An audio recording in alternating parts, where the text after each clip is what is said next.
Ujú. Muy bien, bueno, entonces ya estamos en la grabación de la clase. Voy a compartirles el escritorio.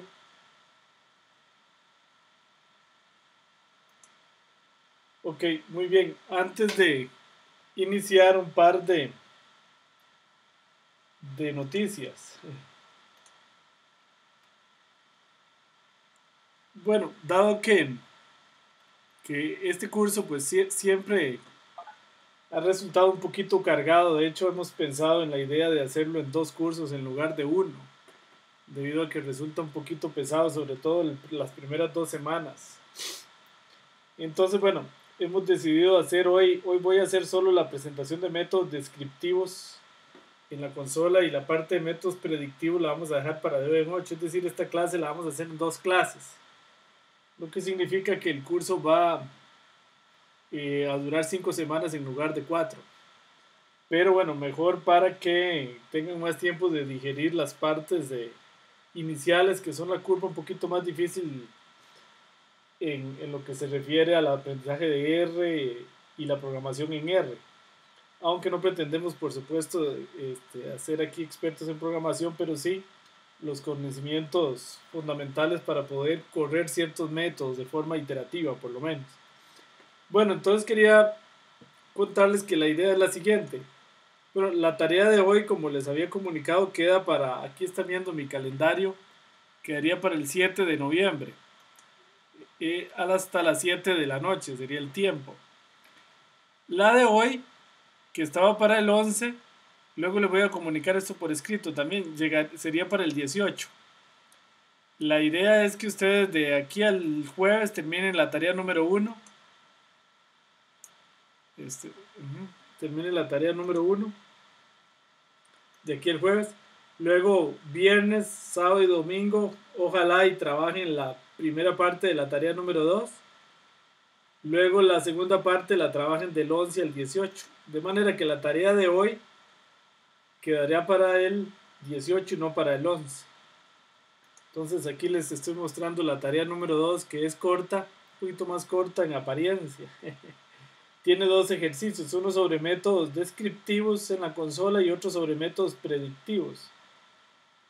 Entonces, bueno, a partir de lo que veamos hoy, solo van a poder ir trabajando la pregunta número 1, que es esa que les estoy marcando ahí. Por eso la idea de que entre jueves y domingo, ojalá puedan trabajar la número 1, para que la siguiente semana la dediquen a trabajar la número 2. Esa sería la idea. No sé si tienen alguna pregunta al respecto. Uh-huh. Uh-huh. ¿Todo bien? Me dice Randall. Uh-huh. ¿Alguna pregunta?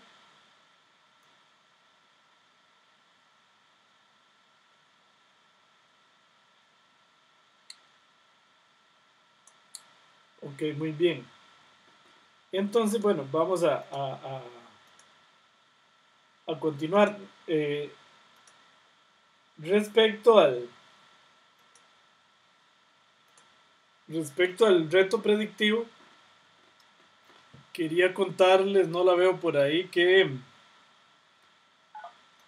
la ganadora, por decirlo de alguna manera, fue Cintia Arguedas de Extralum.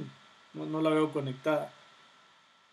Cintia logró predecir 99 de los 100 casos, que fue bastante sorprendente. La mayoría predijo de 70% para arriba. Ella logró predecir 99%, lo cual fue bastante bueno.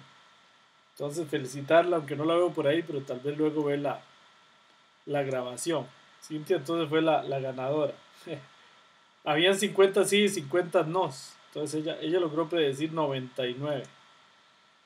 Bueno, muy bien.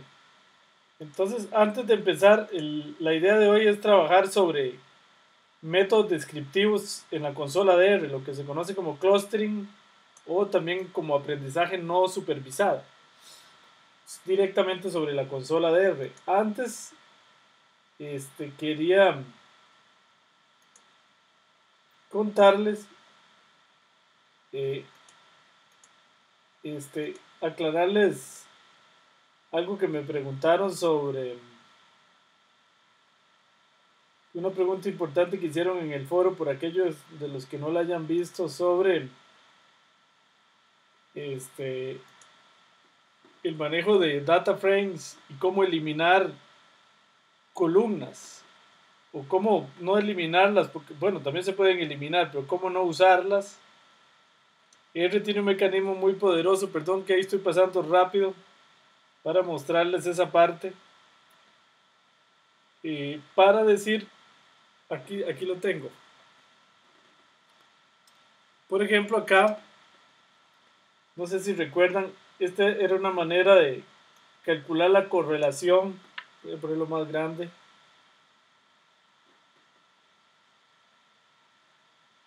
La correlación, ahí lo están viendo, de la matriz iris.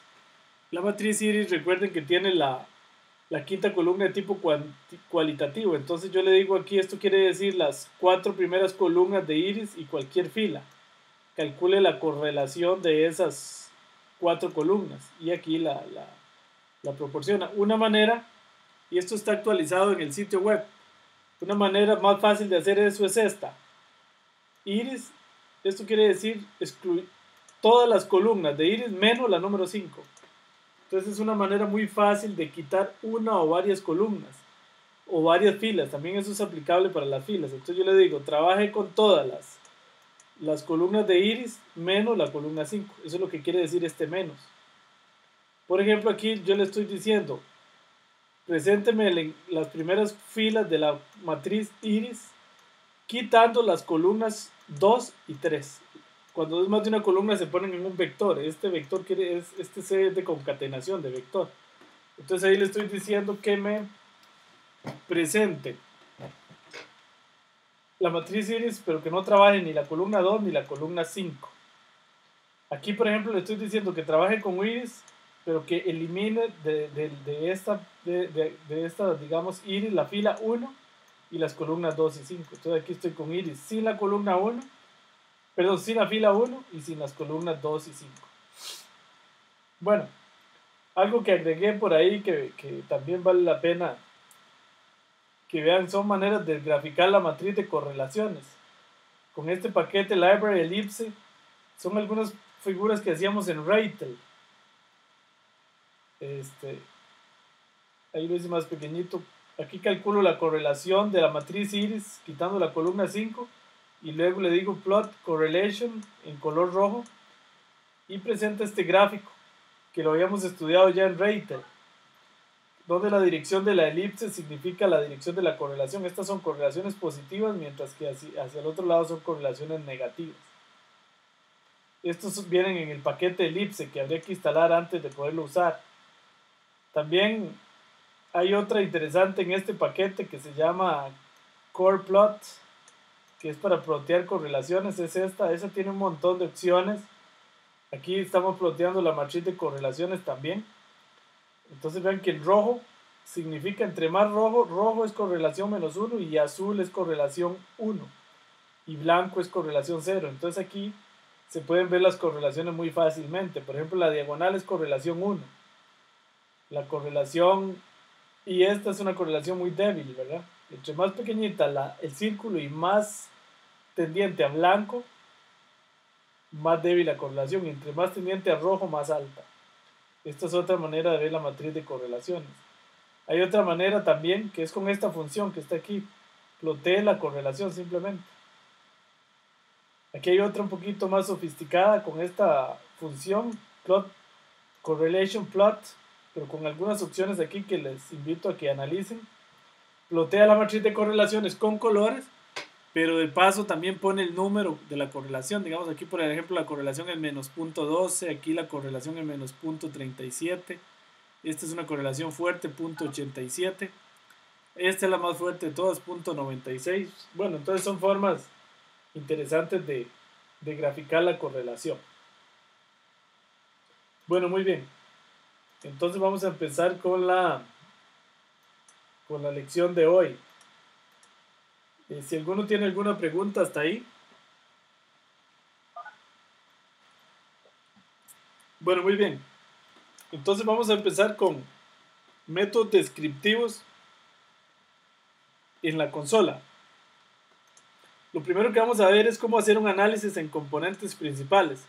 Primero vamos a usar el bplot usando el paquete stats, que es un paquete que no hay que cargarlo porque el paquete stats ya está integrado a R. Cuando un paquete se vuelve un paquete muy usado y muy probado, por ejemplo el paquete stats, entonces se integra a R.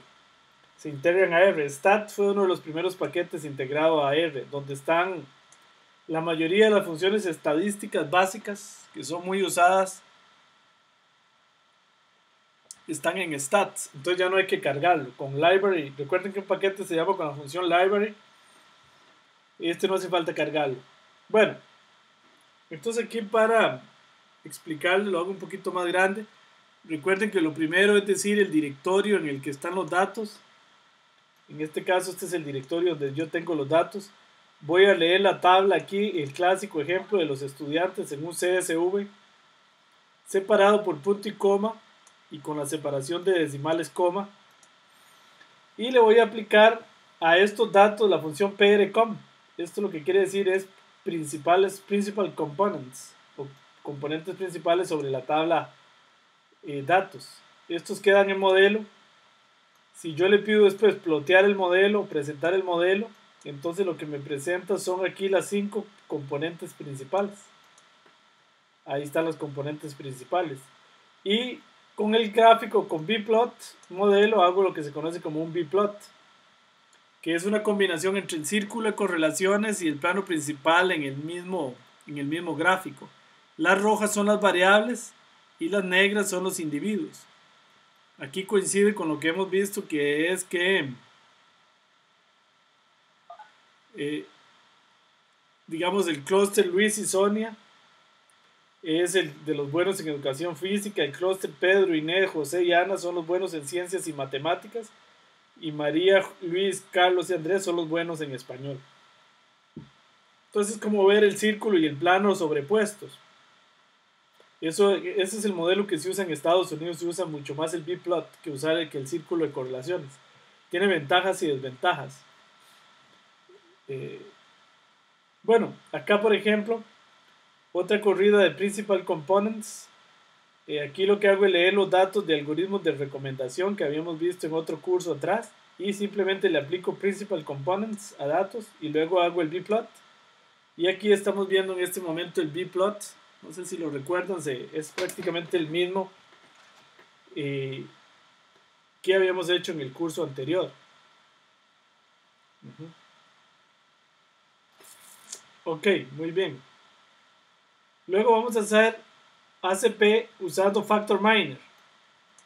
Esta vez vamos a calcular levantar a Factor Miner. Aquí lo estamos cargando, Library Factor Miner.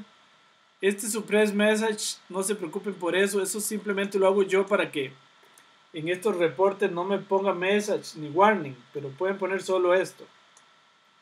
Bueno, ahí cargo la librería, pero no voy a cargar la interfaz gráfica, solo la cargo para usar sus funciones directamente en la consola.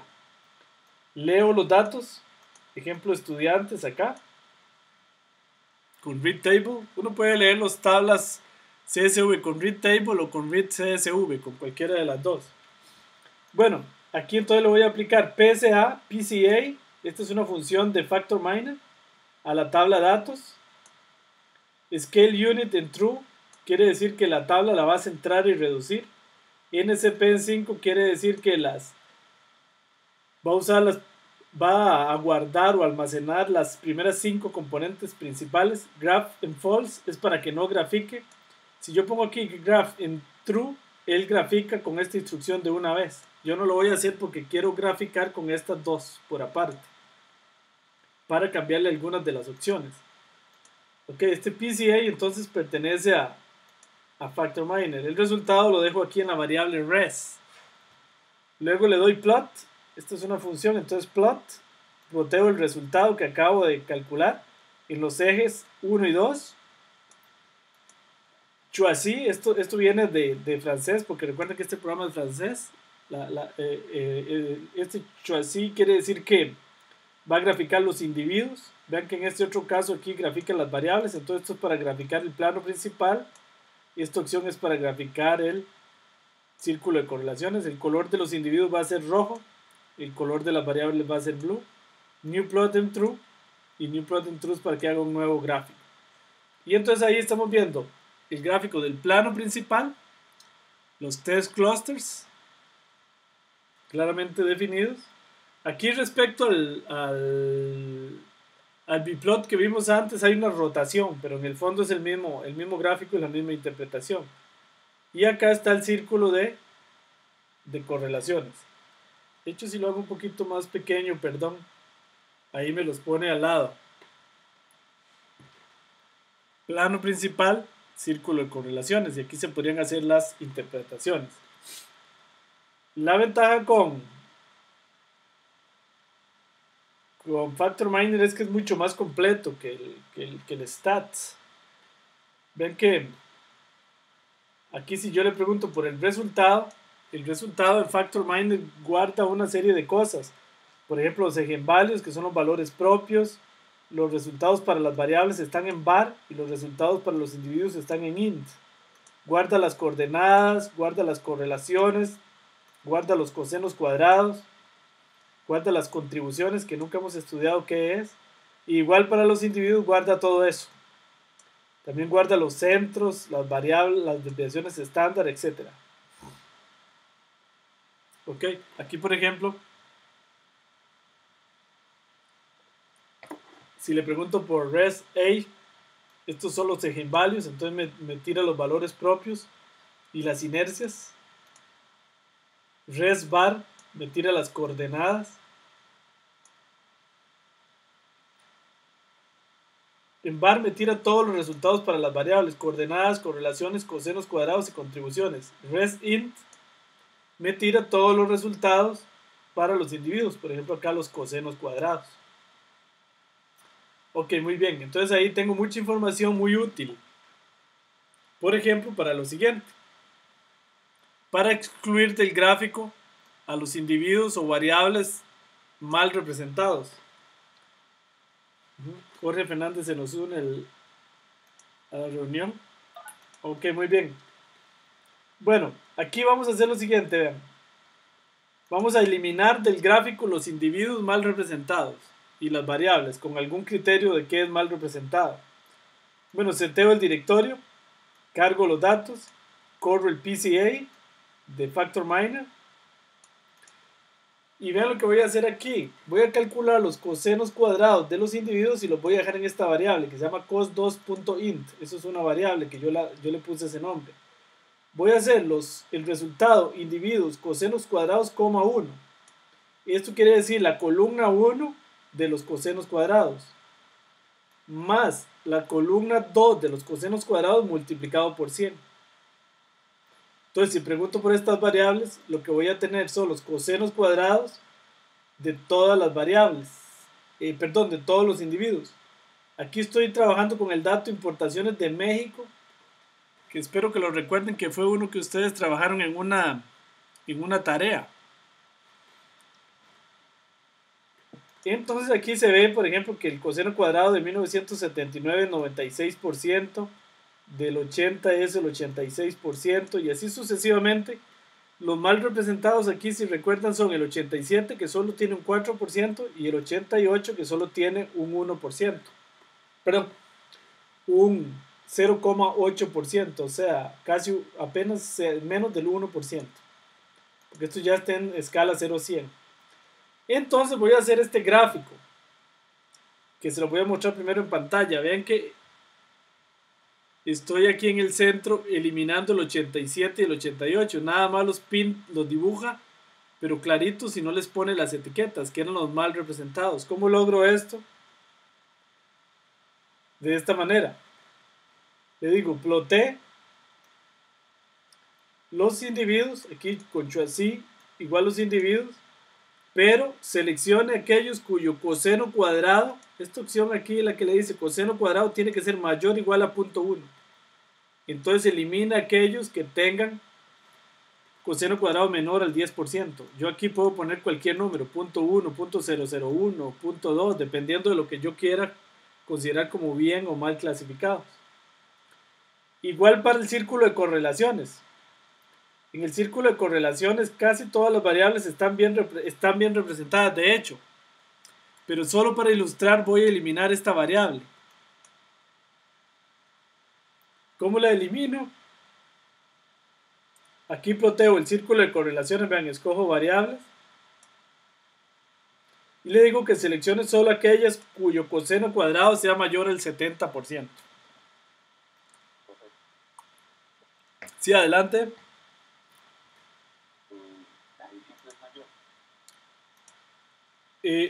Siempre es mayor o igual, sí. Esto es una manera de decirle que sea mayor o igual. Aquí es mayor o igual al 70% y aquí es mayor o igual al 10%.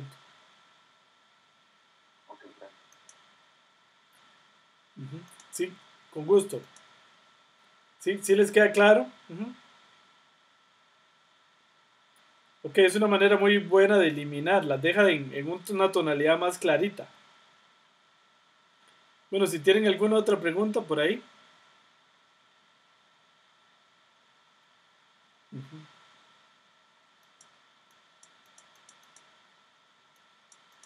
Ok, veo que casi todos están ya. ¿Sí? Por ahí veo a Cintia Arguedas, ya se conectó. Cintia, les contaba a los compañeros que usted fue la ganadora del reto predictivo. Si me está escuchando, ¿me escucha, Cintia? Por ahí la veo. Y porque fue la única que aceptó el 99% de las predicciones. Cintia Arguedas trabaja en Extralum. Ok, muy bien. Bueno, ¿todo claro hasta ahí?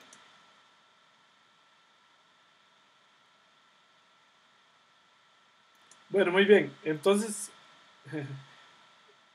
con gusto, Cintia. Ajá. Sí, 99% es bastante bueno, bastante bueno, muy bueno para ese reto que era bastante desbalanceado. Por ahí me pregunta Randall Muñoz cuál método se utilizó. No recuerdo muy bien, Cintia, creo que los dos métodos que funcionaban mejor eran el ADA Boosting o el Random Forest. Si mal no recuerdo, ella usó ADA Boosting o una combinación de ambos. Si quiere por ahí me lo escribe en el chat, Cintia. Bueno, con gusto, Randall. Entonces, bueno, vamos a continuar con el clúster jerárquico. Cintia, por ahí ahorita me dice. El clúster jerárquico en la consola. También se le dice clasificación jerárquica por una mala traducción del francés.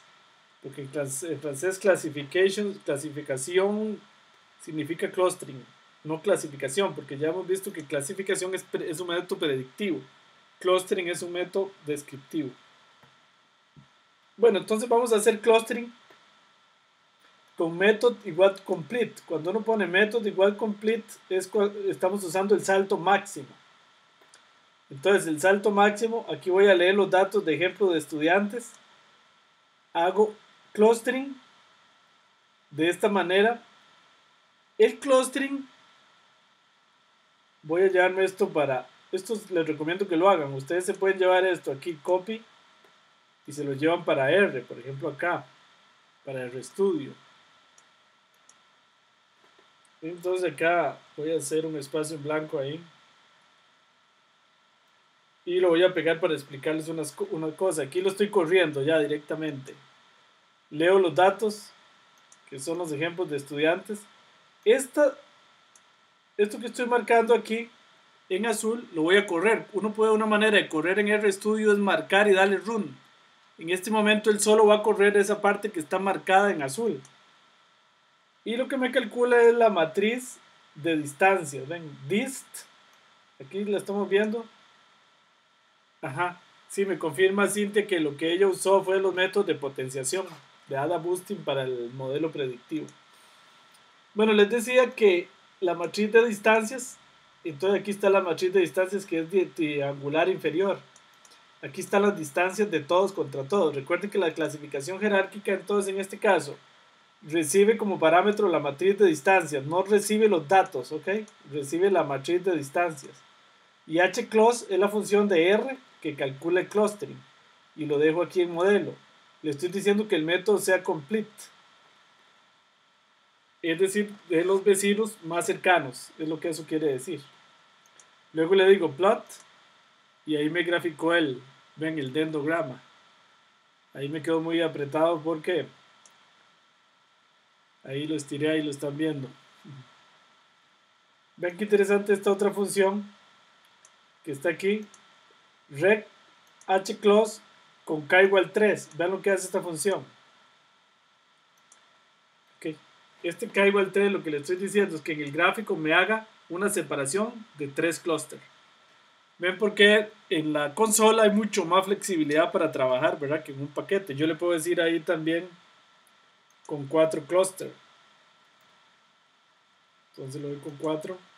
Ahí me queda sobrepuesto, entonces mejor vuelvo a hacer todo en gráfico. Y ahí le digo con 4 clústeres. Lo que pasa es que aquí... ok, está bien, sí. Es que antes no había leído los datos, entonces me los estaba haciendo con los datos de algoritmos de recomendación. Aquí me lo hizo con los datos de estudiantes. Le puedo decir con 2 clústeres. Entonces vuelvo a correr todo. Entonces ahí me hace con 2 clústeres. Ok, bueno. Entonces ven. Ese es clustering. Entonces no se los olvide. Esta es la función que hace clustering. Recibe la matriz de distancias. Entonces yo se la aplico aquí. Esta función dist se le puede aplicar a una tabla de datos y calcula la matriz de distancias que es la que recibe hclustering. Ok. Si yo pongo aquí method single, entonces me va a usar el salto mínimo. Aquí este es con salto máximo. Este es con salto mínimo. Ven que el árbol varía. Le estoy diciendo que me grafique los rectángulos y además le estoy diciendo que ahora en color blue. Luego aquí lo hago nuevamente con la agregación del promedio. Entonces le pongo método average. Y luego los grafico en color verde. Ahí está.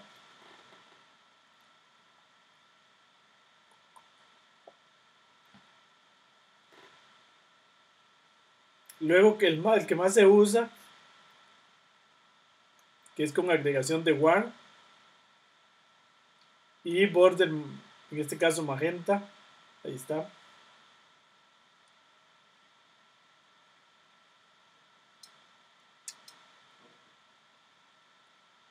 Ok.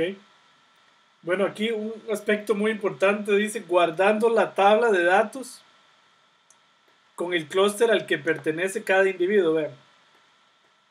Yo una vez que he hecho el clustering, recuerden que el clustering quedó acá en una variable que se llama modelo. Ahí está guardado el clustering que ejecutó esta otra función.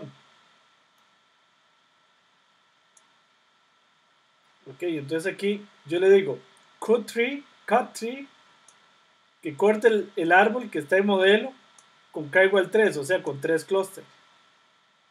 Entonces esta función me deja en grupo a qué clúster pertenece cada individuo. Después voy a usar una función que vimos la clase pasada, que es column bind. Column bind, lo que le estoy diciendo es a datos, métale como columna al final grupo. Y entonces en nDatos, vean que queda esta matriz, que tiene aquí al final la columna grupo. Y entonces me dice a qué grupo pertenece cada individuo. Eso es muy importante, porque si yo no sé, eso no serviría de nada hacer el clustering. Entonces aquí me queda a qué individuo pertenece a qué grupo, perdón, pertenece cada individuo. Luego yo puedo decirle, seteo el directorio si es que no lo tengo seteado, y le puedo dar write csv en la variable nDatos, que es donde quedaron los datos con la última columna de grupo, y que lo grabe en un archivo que se llama nDatos csv. De esa manera grabo en un nuevo archivo los datos originales, pero con la variable de grupo en la última columna. Ok, muy bien. ¿Alguna pregunta hasta ahí?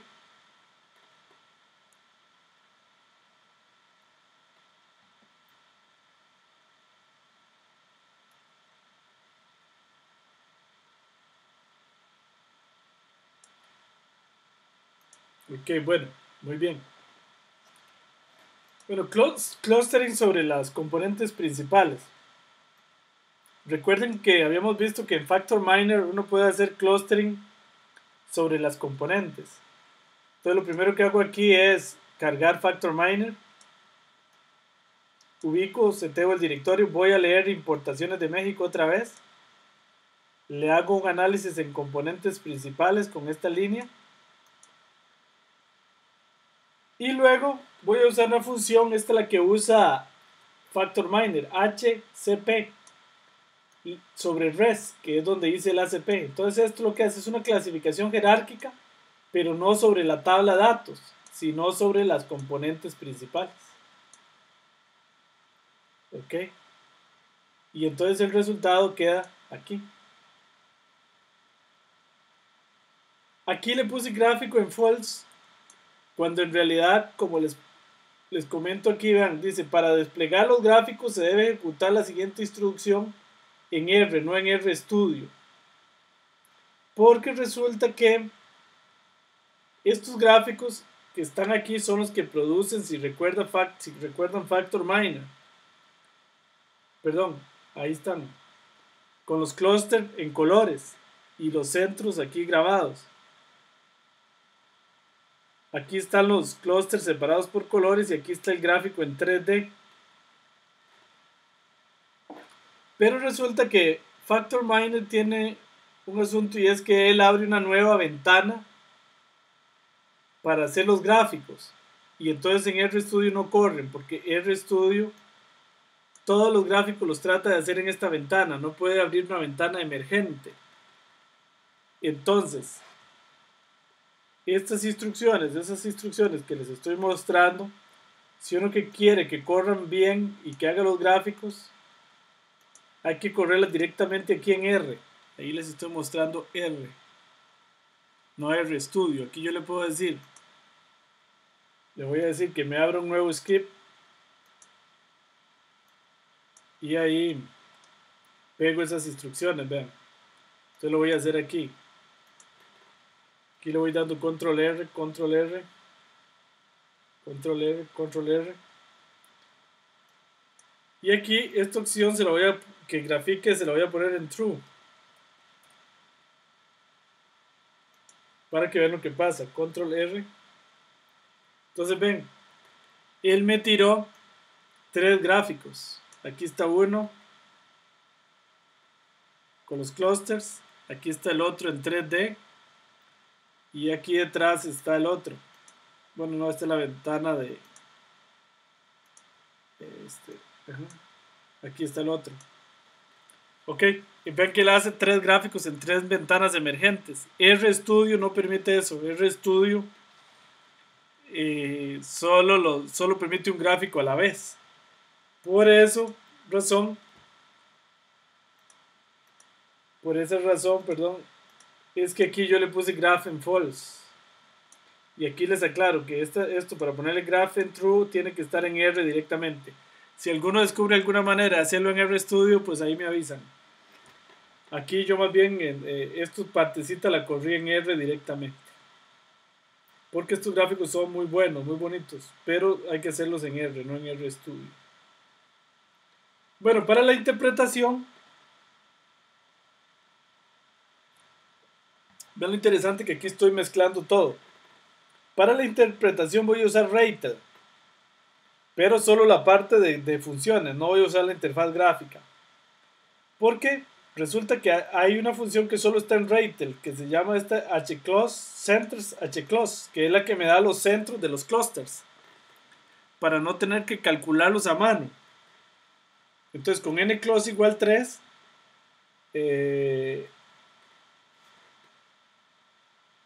lo voy a hacer para 3 clusters. Use median en false porque, para que no use la mediana, sino la media aritmética para los centros. No sé por qué tiende a usar la mediana por defecto, lo cual no me parece correcto. Entonces ven que aquí, si yo le hago esta instrucción centers hclust en centros, entonces me deja los centros de gravedad de cada clúster. Luego con los centros de gravedad le puedo hacer un bar plot como este. Le digo, hágame un bar plot de centros de la fila 1, no importa qué columna. Get colors 5 es para que me lo hagan 5 colores. Y aquí está el gráfico. Y entonces yo puedo interpretar aquí que por ejemplo, centro de gravedad es fuerte en Guatemala y en Panamá, por ejemplo. Aquí no me grafica aquí porque no le cabe, porque es que esto reduce el espacio un poquitito, pero si yo lo tengo en R sí lo hace. Luego aquí grafico el centro número 2, la fila número 2, ven que el número 2, cualquier columna, ahí está. Este es el gráfico del clúster 2. Y este es el gráfico del clúster 3, fuerte en Panamá. En importaciones, recuerden que eran las importaciones. Este es el clúster de las importaciones más fuertes en Panamá. Este es el de fuertes en Guatemala. Y este es del más fuertes en Guatemala y Panamá. Bueno, uno puede hacerlo para una mayor interpretación así. Uno puede hacer un bar plot y de una vez le paso todos los centros. Beside and true es para que los ponga uno a la par del otro. Y estos son los colores que va a usar. Es rojo, verde y azul. Entonces aquí están los centros de gravedad de cada clúster. Sí. Bueno, otro ejemplo con los algoritmos de recomendación. Perdón, aquí estoy haciendo clustering con los algoritmos de recomendación, que es más de verdad. Hago hclust. Recuerden que le paso la matriz de distancias de los datos. Voy a usar el método de WAR. Y aquí estoy leyendo la matriz de algoritmos de recomendación. Ahí está el dendrogram. Aquí sale muy pequeño porque cuando genero el HTML me lo hace pequeñito. Ok, aquí están los centros. Entonces lo calculo con estos centers hclust. Acuérdense que esta función pertenece al paquete Reitel, no es propio de R. Y aquí están los bar plot. Entonces le pedí 5 centros con 5 clusters. Y entonces aquí los grafico. Cluster 1, centro de gravedad. Cluster 2, cluster 3, cluster 4, cluster 5. Y todos los clusters de una sola vez para hacer interpretaciones. Aquí no me concentro tanto en las interpretaciones porque ya eso lo habíamos visto en el otro curso. Y por supuesto eso es lo más importante de todo, son las interpretaciones. Pero bueno, como eso ya lo hemos estudiado, aquí nos estamos concentrando más en cómo hacerlo desde la consola. No es que no sea importante, claro que es importante. Bueno, vamos a ver el método de k-medias o k-means desde la consola. El método de k-means, voy a leer unos datos que se llaman ejemplo 1 k-means CSV. Esto es un ejemplo en 2 variables, nada más. Lo hago solo para efectos de poder hacer el gráfico. Aquí tenemos, como están viendo, 100 individuos en 2 variables. Y voy a aplicarle k-means a eso. Ok. Entonces, primero voy a plotear los gráficos, los datos. Yo puedo plotear aquí esos datos. Como son solo 2 variables, les voy a mostrar aquí los datos ploteados, perdón, que están más abajo, ven. Ahí están. Como esos datos uno los puede ver, uno le queda aquí clarito como que en realidad el K debería ser dos clústeres, pero eso es porque uno los puede ver, ¿verdad? Más adelante vamos a ver cómo se puede determinar eso. Ok, entonces estos son los datos. Aquí entonces, visto que son 2 clústeres, voy a aplicar k-means a esos datos con 2 clústeres. Esto es muy importante, este parámetro, número máximo de iteraciones igual 100. Por defecto es 10, pero 10 en la mayoría de los casos es muy poquito. Si uno tiene una tabla de datos muy grande, es un error dejarlo en 10, porque entonces no está realmente corriendo el método, sino está corriendo el azar. Bueno, aquí está el k-means, entonces, y los resultados quedan en la variable grupos. Aquí está el k-means. Este k-means sí tiene la ventaja que él me da mucha información. De una vez me da los centros de gravedad, de una vez me da a qué individuo pertenece cada, perdón, a qué clúster pertenece cada individuo.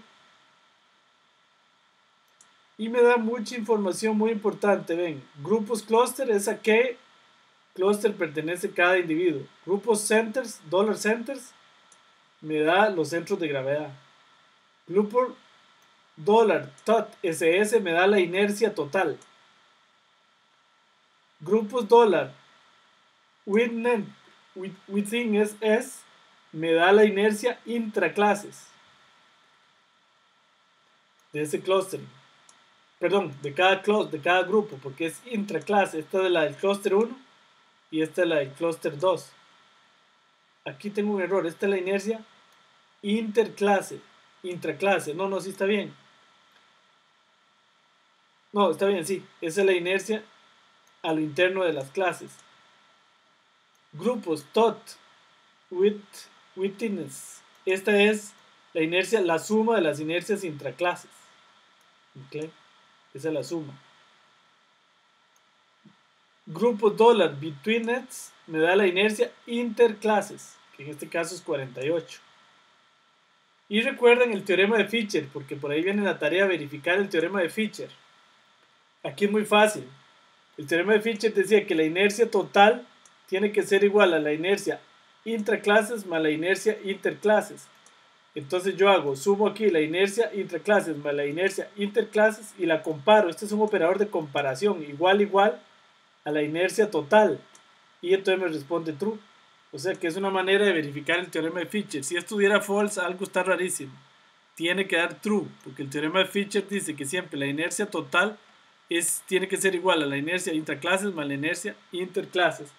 A esto se refiere cuando en una pregunta por ahí dice que verifique el teorema de Fisher. No tienen que hacer nada a pie.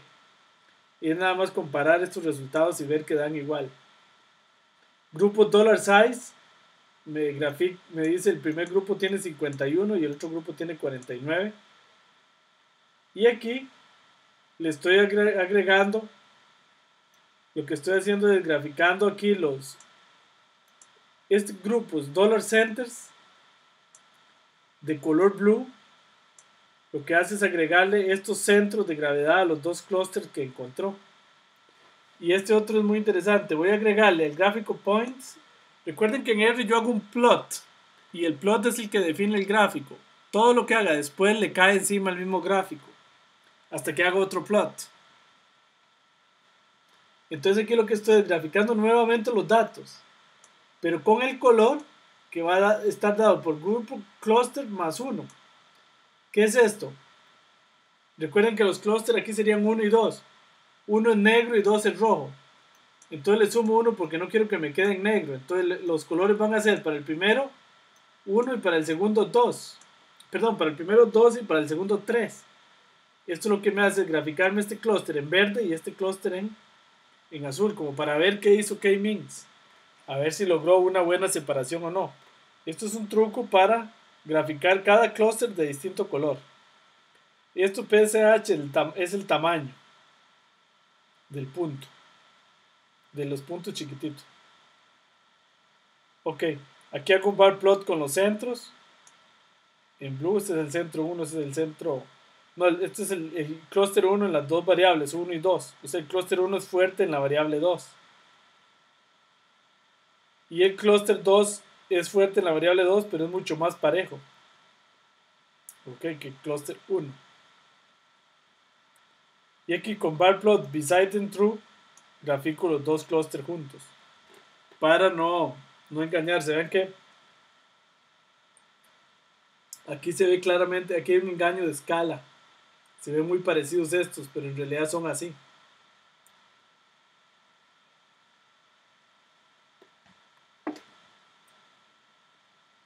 Bueno, muy bien.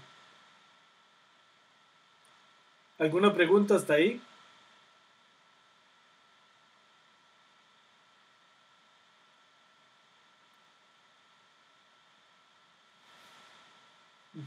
Si tienen alguna pregunta.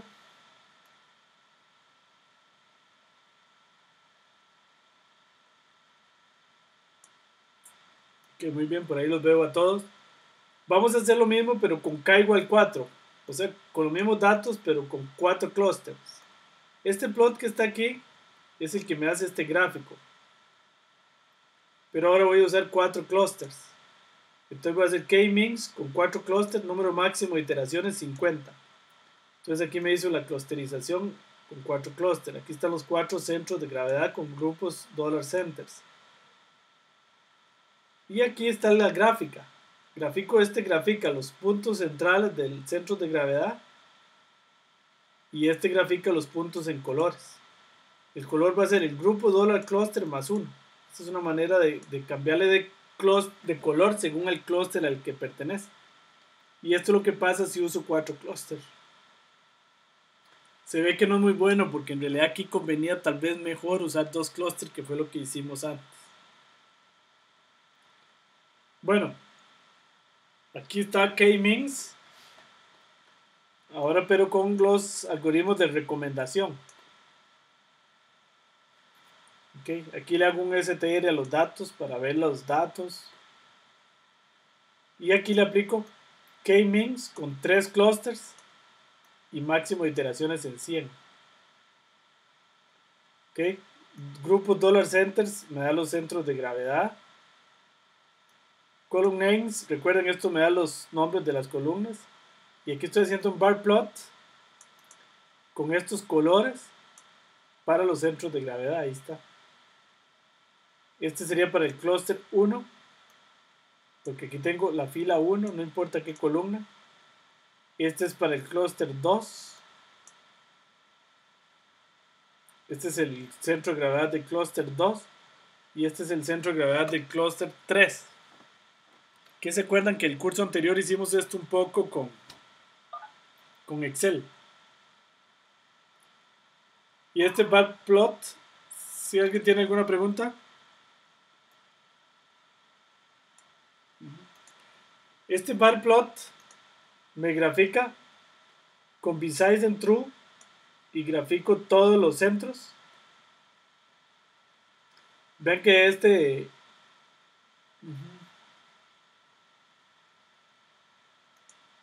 este legend igual datos, columnate de datos, legend igual columnate de datos, es el que me hace este recuadro aquí, que queda un poco sobrepuesto por efectos de que aquí el HTML me lo hace un poquito más pequeño, pero aquí queda claro para interpretar. Por ejemplo, el clúster 2 es el que evaluó muy bien las durabilidades, que es este verde, y muy bien el número de estrellas, y evalúa mal el precio. Ok, entonces aquí están los histogramas de los gráficos de barras de los tres. No son histogramas realmente porque no suman uno las probabilidades, pero son gráficos de barras. Ok, luego guardo la tabla de datos nuevamente, pero con el individuo al que pertenece, el clúster al que pertenece cada individuo. Recuerden que esto se hace con un column bind y a datos le meto aquí esta variable que le voy a llamar grupo, y grupo está en cluster dólar, perdón, en grupos dollar cluster en el caso de K-Mins. Y luego aquí le doy un head para verlo, ven, entonces aquí me metió el grupo como última columna. Y después lo puedo grabar en disco duro si quieren, con esta instrucción write CSV.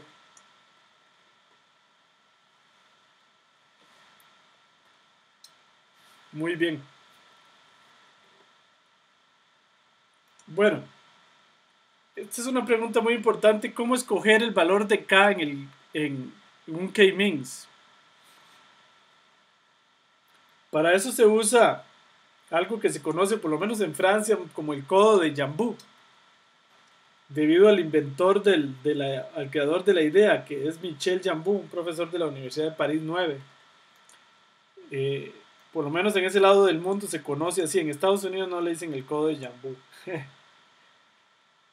Ven el codo de Jambú.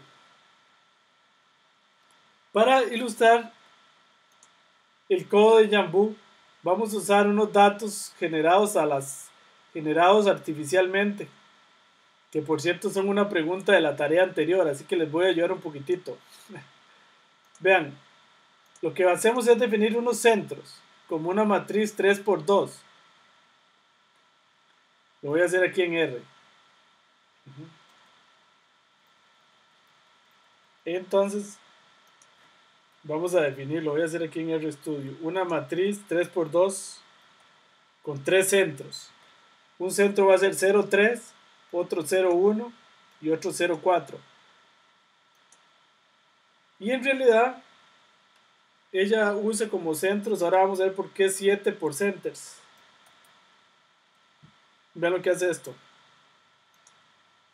Multiplicó los centros. Uno va a ser 0,21, el punto 0,21, otro el punto 7,21 y otro el punto 0,28. Ok, entonces esa instrucción lo que hace es definir 3 centros. La función generate, que la voy a copiar allá también,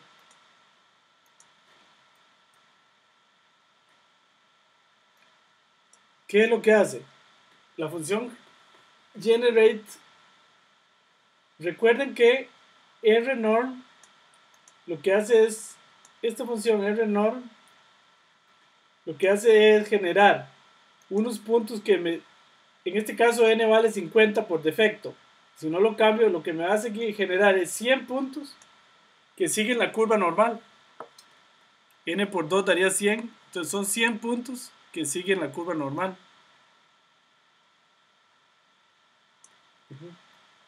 Véanlo aquí, lo voy a hacer aquí antes, aquí, para que lo vean.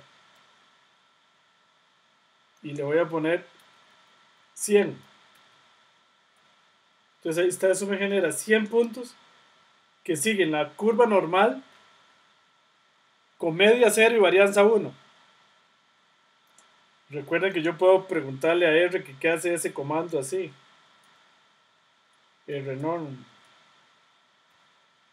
Entonces aquí dice rnorm.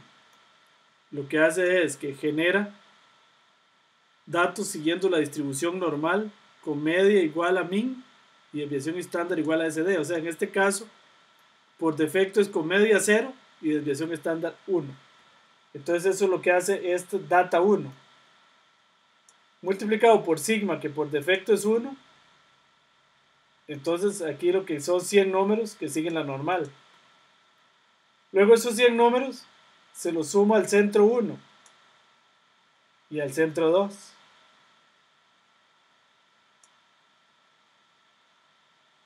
Perdón, no, al centro 1,1 y al centro 1,2. O sea, esto se lo suma al centro 1. Eso es lo que hace sumarle 100 números al azar al centro 1. Recuerden que el centro 1 es este. Le suma 100 números, 100 puntos al azar a ese centro. Igual este otro pedazo le suma 100 números al azar al centro 2 y estos 100 números al azar al centro 3. Y extradin lo que hace es sumarle un ruido, pero si extradin es 0 no le suma nada. Entonces esta función ahí la evalúo, ¿verdad? Vieron que la marqué y le di run para evaluarla. Entonces esa función lo que hace es, voy a copiar aquí. Aquí lo voy a correr con stradin igual 0, que es por defecto, pero nada más para que quede claro que es el 0. Entonces esto me genera, en el fondo, si le quito este head, aquí vemos que data 1 es una matriz de 150 por 2. Ahí está, ¿eh? Es una matriz de 150 por 2 puntos.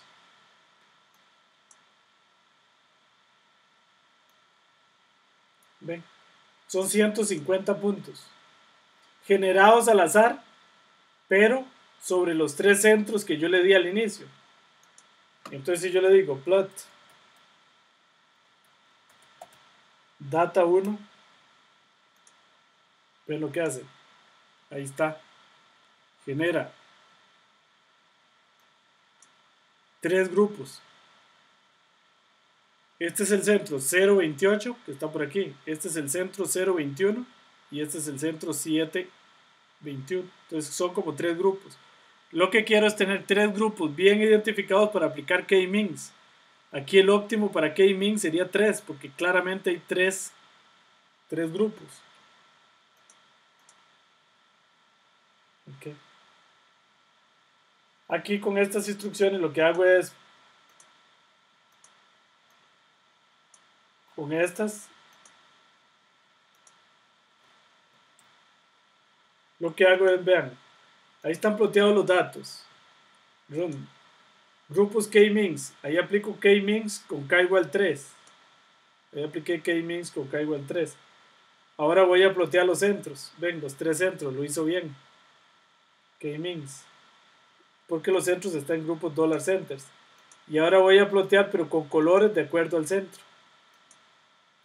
¿Qué es lo que hacen los colores? Esto, colors, color va a ser igual a grupos $Q. Si le sumo uno aquí, hago como antes, para que no me ponga un clúster en negro. Ahí está, cambió rojo, azul y verde. Ven, ahí están los 3 clusters, claramente definidos. Entonces eso es lo que hace la función extraDin. Si yo le pongo extraDin igual 2, lo que hace aquí es meterle un ruido, o sea, distorsiona un poco los clusters. Genero los datos con extraDin igual 2 y vean los gráficos y vean lo que pasa, ven. Quedaron un poquito más dispersos. Si lo hago con extraDin igual 20, quedan todavía más dispersos. ExtraDin igual 2000.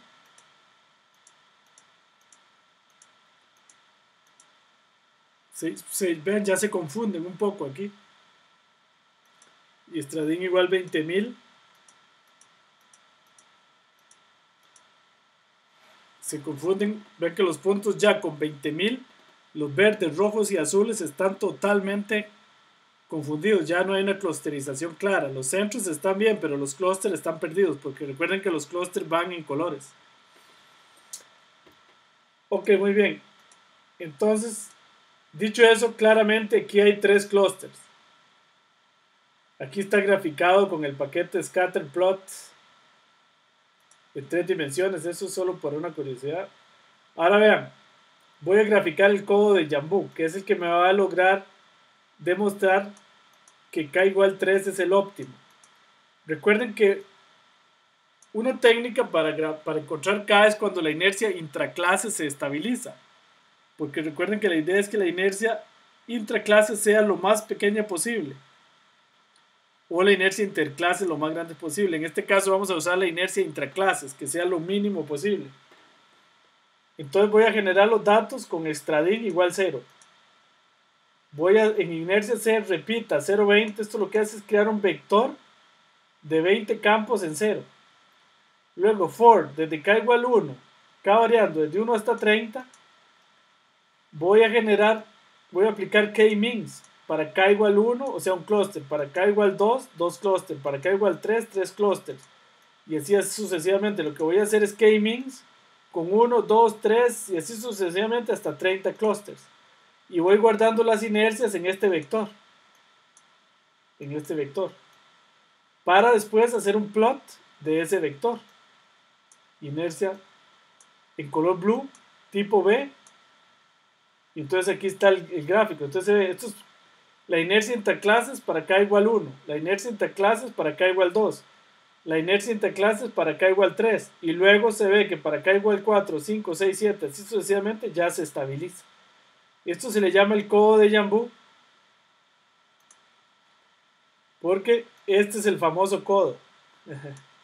Esto dibuja como una mano aquí, y se supone que este es el codo.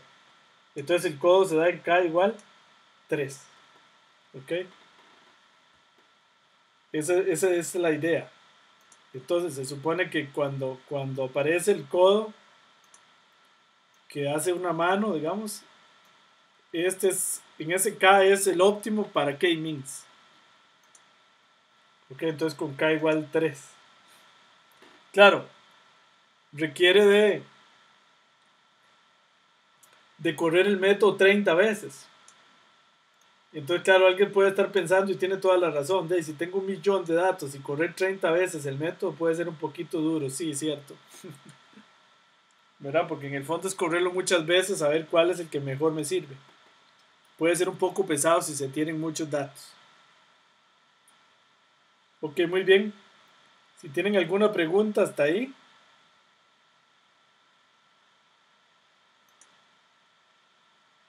Tenemos por ahí a Yesenia, Yersinio, Ronnie, Roberto, Randall, Mario, Marianela, Luis, Castro, Lisbeth, Katia, Jorge Fernández, Fabio Fernández, Eric, Denis, Cintia Arguedas, Carlos, Andrés, Brian, casi todos están. ¿Alguna pregunta por ahí?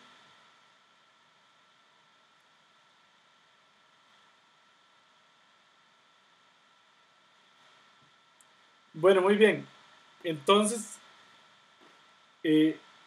para aclararles nuevamente por aquellos de los que llegaron tarde, la tarea, recuerden que la tarea que era para hoy quedó como lo están viendo en pantalla para el jueves 7. Entonces sigan trabajando y ahí si tienen dudas por favor pregunten. La tarea que de hoy, que era para el 11, queda para el 18 más bien. La idea es que de aquí al 7 termine la tarea número 1. Que en los días 8, 9 y 10 trabajen el ejercicio 1 de esta tarea número 2. Que tiene que ver con métodos descriptivos en la consola, con lo que vimos hoy. El ejercicio 2 todavía no lo pueden hacer porque es para métodos predictivos. Entonces la idea es que el ejercicio 2 lo empiecen a trabajar el 11. Perdón, no más bien el 11 por ahí. Y en esta semana terminen ese ejercicio y la entreguen el 18. O sea, vamos a hacer el curso un poquito más largo, de 5 semanas. Porque resulta que este curso tiene muchos contenidos. Siempre ha resultado un poquito pesado. Hemos estado pensando, pero no lo hemos hecho, en partirlo en 2 para dedicar a un curso entero a programación y a uso de R. Y luego otro curso entero para calibración y selección de modelos, que es la idea de este curso, fundamental, usando validación cruzada y bootstrapping. Pero bueno, todavía los tenemos en un solo curso. Bueno, muy bien, si tienen alguna pregunta o comentario. Sí, Fabio.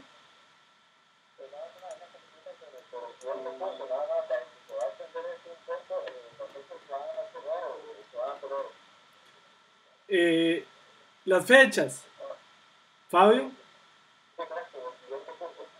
Sí, es probable que lo corramos una semana, Fabio. Sí, sí, porque al final les voy a dejar una semana también para la última tarea. Sí, entonces nos corremos. O sea que el curso hoy es 4. O sea que este curso terminaría el 25. Sí, sí, el 25. Y entonces el curso de Data Warehouse y Bodega Solab empezaría el 9, Fabio. Entonces,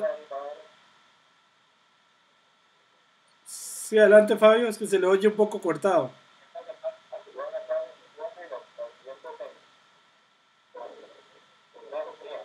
Sí, exactamente, Fabio. Tendríamos de ese curso solo una clase en diciembre, porque el 14 cerramos Promidad. Y tendríamos una clase el 9 y las siguientes clases el 13, 20 y 27 de enero.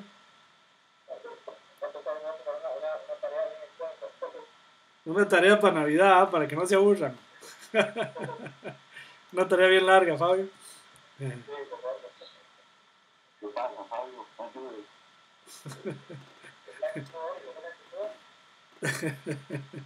Una tareita bien fuerte ahí para todo diciembre.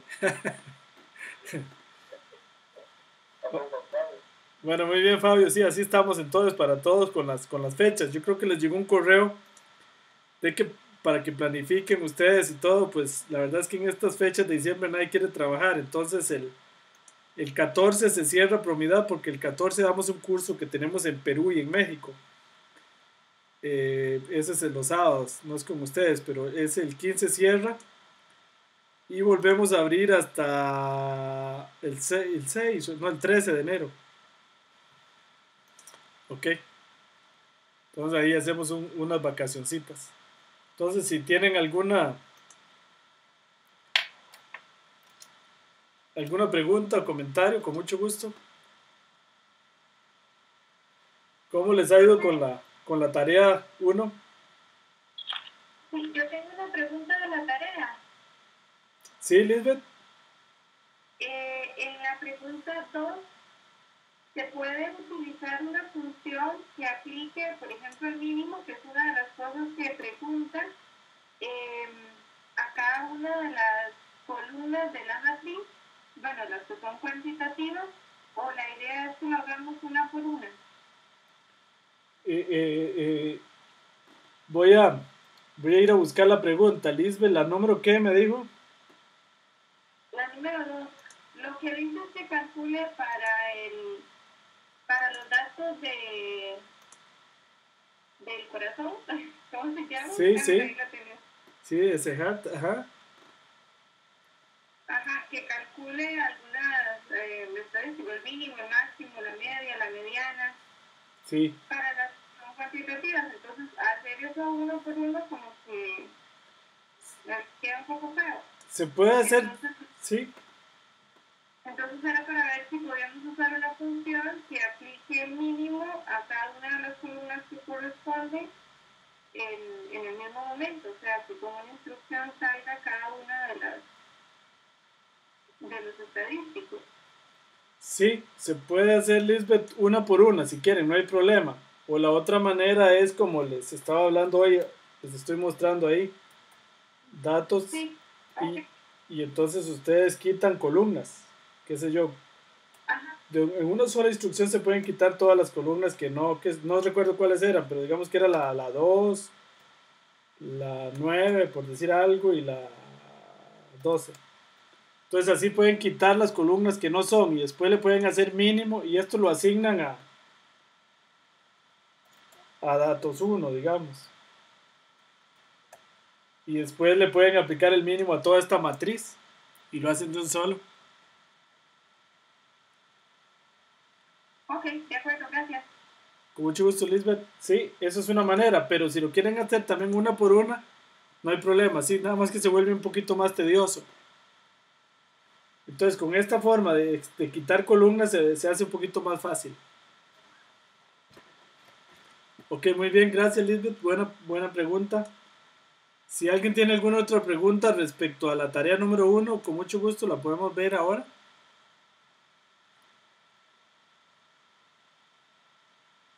Este, bueno, ahí nada más les quería decir que no se preocupen. Esta tarea lo que quiere es un poquito para pues acostumbrarlos a programar en R para algunas cosas que vamos a hacer en el futuro. Estas dos preguntas,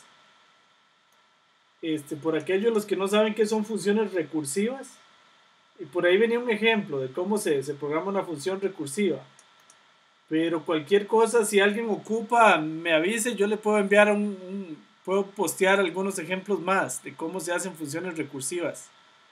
Verá que es un tema un poquito computacional, entonces podría ser un poquito difícil. Ok, y esta fue la que vimos ahora un poco, a ella les ayudé un poco a explicarla. Ok, si alguien tiene alguna pregunta más, sí. Una pregunta con el asunto del Excel y el tema que hablaba Yersinio en el foro. Sí. Si me diera problemas cargar el Excel, puedo utilizar cualquier otro método para cargarlo. O sea, ¿qué tan importante es cargar el Excel? sí es muy importante cargar el Excel, sí, porque una manera sería generar el CSV y cargarlo como siempre. Pero no es la idea es que practiquen un poco cargando el Excel. No les va a dar problemas. Es que Yersinio se encuentra por ahí, Yersinio. Sí, señor.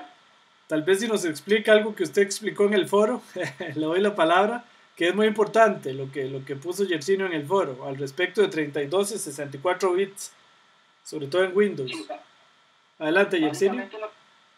Lo que pasa es que a lo que yo logro entender, el R utiliza de alguna forma como el ActiveX del Excel. Sí. Entonces hay que cambiar la opción que usted indicó, sí, solamente si el Excel está en 32 o en 64. O sea, tiene que coincidir con la versión del Excel que tenga instalada la máquina. En mi caso particular, por ejemplo, yo tengo un sistema operativo de 64 y el Excel también de 64, por lo tanto yo no ocupo cambiarlo. En efecto, si lo cambio, más bien no me funciona. De hecho, eso es el caso mío. Digamos, yo tengo el R está instalado en 64 bits y me parece que el Office es a 32. No encuentro el archivo. Trato de cambiarlo a 32, pero me dice que tengo que reinstalar el R a 32 porque no tiene una versión de 32 porque no está a 64.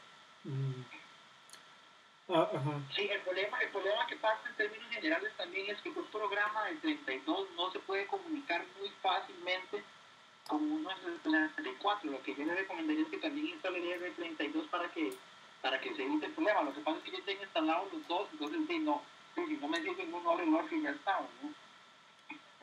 Exacto, el otro que está hablando es Eric Dennis. Si uno puede tener aquí los dos R's. Yo de hecho les voy a mostrar aquí. Estoy viendo Windows 8.1 en una Mac. Aquí yo tengo usted puede, yo tengo una computadora de 64 bits. Bueno, esta que estoy corriendo acá. Usted puede instalar los dos R's, el de 32 bits y el de 64. De hecho, yo tengo instalados los dos, que es lo que decía Yersinio. Entonces es mejor tener instalados los dos, por aquello de que el de 64 bits, que no lo veo. Pero no importa, bueno. Aquí tengo, voy a ver aquí todas las aplicaciones. Ajá. El R, perdón, ahí sí voy muy rápido. Ven, aquí tengo, lo están viendo, ya refrescó. Aquí tengo el R de 32 bits y el R de 64 bits instalados. Entonces, en una máquina de 64 bits puede uno tener los dos instalados, no hay ningún problema. Entonces, por ejemplo, en mi caso, como bien explicaba Yersinio, yo tengo Office en 32 bits. Entonces, por eso es que yo, por ejemplo, cuando tengo que hacer ese ejercicio, tengo que correr el R de 32 bits. Si corro el de 64 me da problemas. Pero si tuviera Office instalado de 64 bits, no me daría problemas, porque todo es 64.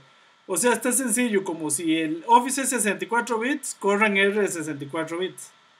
Y si el Office es de 32 bits, que es la mayoría de los casos, el R de 32 bits. Ese es el asunto. Seguro Eric Dennis está por ahí. Seguro es que usted tiene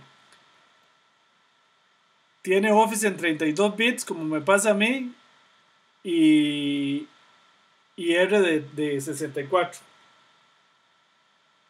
Entonces, por ejemplo, ajá, por eso que le está dando problemas. Y en RStudio recuerden que se cambia aquí en Tools, en Options. Vamos a ver cuál tengo hoy porque yo a veces lo cambio. Estoy en este momento corriendo el de 64 bits en RStudio. Aquí lo puedo cambiar y correr el de 32. Entonces corran el que corresponda. Y si lo hacen así no les va a dar problema, tiene que correrles. Ok. Muchas gracias, Yersinio y Eric. ¿Les quedó claro? Sí, a todos los compañeros. Es importante que no se suban al foro, ahí vemos cómo hacer, si alguien le da problema. Sí, si alguien lo escribe en el foro y le ayudamos. Esto es importante también porque en la última clase vamos a ver cómo conectarnos a bases de datos. Y en bases de datos hay un poquito la misma historia.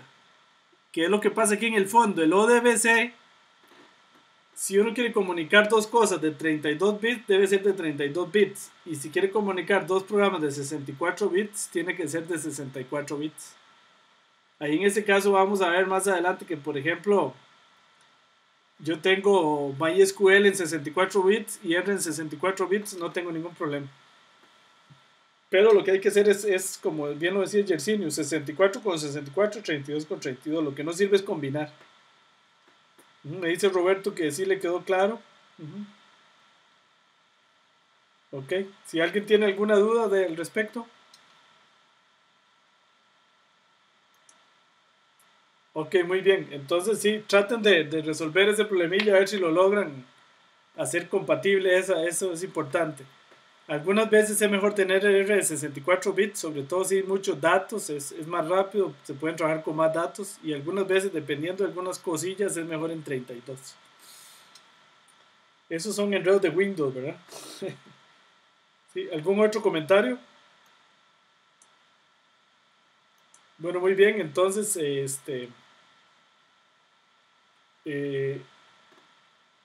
si no, entonces, por favor, si tienen alguna duda, algún problema, no duden en postearlo en el foro.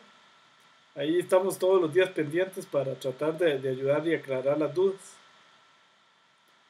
Entonces, bueno, si no tienen más dudas ni comentarios, con mucho gusto, Lisbeth. Entonces nos vemos de hoy en 8 a la misma hora. Y por ahí les voy a poner en el chat una aclaración de las fechas de las tareas y en un correo mañana les envío para que les quede bien claro ese tema. Entonces nos vemos de hoy en 8. Un gusto haberlos visto el día de hoy. Buenas noches, que la pasen bien. Buenas noches, profe. Buenas noches. Muy bien. Hasta luego. Nos vemos de hoy en 8.